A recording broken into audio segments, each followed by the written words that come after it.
What is a drone show?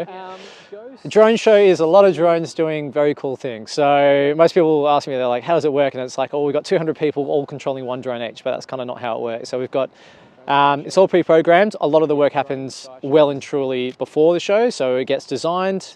We try and make the best way we can with the designs and put it into drone speak. And then it's all pre-programmed on the day.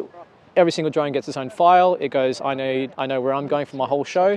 And then basically it's really kind of boring. Everyone expects this big thing, but when it comes time for us, we just press play and they go up and do their thing, and we just monitor for anything hopefully that doesn't go wrong. It's generally bigger than people think. So even with 200 drones, the vista is about 100 meters wide and will be about 60 to 70 meters high.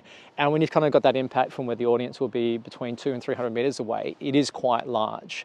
Obviously with these things, like, the bigger the better. When you start getting the 500 and 1,000 drone shows, they're absolutely massive, and if you're close to them, they can be almost overwhelming. But it will be exciting with 200 even as well. It's Matariki themed, and so it was actually worked with in consultation with a advisory council, and they have largely done the design for the show. They've worked with our designer, who has just made it technically possible, try to make their vision come to life as best we can within the limitations of the drones.